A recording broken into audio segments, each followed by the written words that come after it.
Hello everyone, it's Lavender Leaf. Today, I'll be doing the 2-color challenge. I did this challenge a month ago and I was really happy with how it turned out, so I'm doing it again. This time, I'll be using orange and pink. I got the idea from this comment. Thank you so much for your suggestion. If you guys have any ideas for future videos, always feel free to leave a comment. Anyway, let's get started. So for this challenge, I'm going to draw a cute cafe. I started out by drawing the interior and the exterior in my sketchbook, which I will draw with 2 colors digitally. So I started the cute cafe. I went over my initial drawing with a digital sketch, and I started filling in everything it initially had, like the roof, the cute cafe sign, the door, the chimney. I initially had everything the same as I did in my sketchbook. But I did make it go a little bit bigger, so I can add more room for like windows and bushes and such.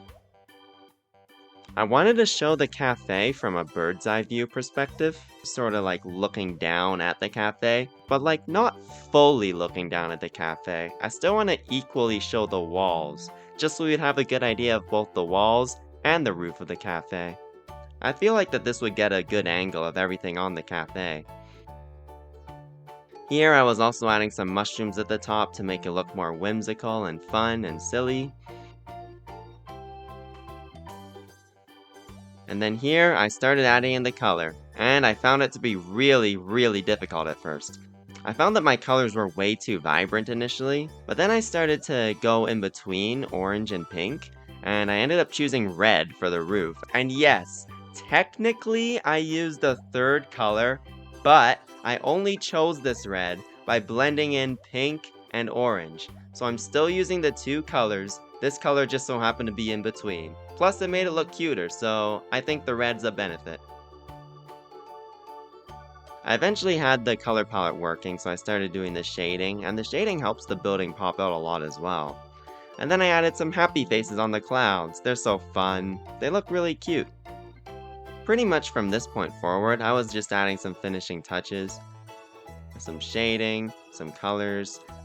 When I was almost done, I kind of looked at the building again, and I kind of realized that the mushrooms being there didn't really make much sense, but I still wanted the mushrooms to be on the roof, so I decided to add some grass on the roof. This made the mushrooms look a lot more natural, and they looked like that they fit a lot better there too. And that's how the cute cafe turned out. It's definitely really cute. I would love to eat there someday. Anyway, let's see what's inside. Alright, cute cafe part 2. So I started off by tracing over my initial sketch of the cute cafe, kind of getting a general overview. Added the welcome mat, the windows, the lamps which are like acorns, some mushroom tables, and some logs as seats. And I also started to add some desserts in as well.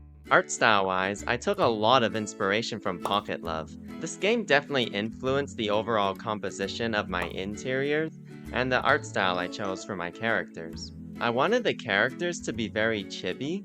I think this art style fits the tone that I'm setting for the cafe and makes it very happy and whimsical. I also just really enjoyed drawing in a slightly different and more adorable art style. I started working on the outline layer. I didn't change too much from my sketch layer, but one thing I did change were the mushrooms. I initially had some mushrooms being both the tables and the seats, but I found that it was a bit confusing, and I just wanted to clarify that the mushrooms are the tables and the logs are the seats. And then I moved on to the color layer. The color layer was quite easy since I already did the exterior, so I basically just used the same palette. I used the same orange, the same red, and the same pink. I added in some floor tiles with both white and light orange. I wanted it to have a pattern, but I also wanted it to be more subtle than everything else, just so that it would help the characters stand out a bit more. I think it works really well with the cute cafe. Along with the floor being orange, I also made the walls pink and the tables red. I then chose a color for my background behind the interior. I decided to go with the slightly darker red, and I added some cute hearts in the background. I find that it really helps the cute cafe pop out a lot. I just had a few more little touches here and there to the characters and the backgrounds. And then I was finally done. Look at everyone enjoying their cupcakes and coffee. I'd love to go to the cute cafe someday. If only it were real. And there we go! The 2-color challenge is once again complete. I think that this challenge is helpful to any artist who struggles with color. I find that limiting yourself to 2 colors helps give both colors a lot of purpose in the illustration. Like with orange and pink, orange is definitely a lot more optimistic, whereas pink is a lot more loving. So I find that a cute cafe fits both terms very well and makes it a very optimistic and a very loving place. Anyway, that's all I got today. Be sure to like and subscribe and see you in the next video.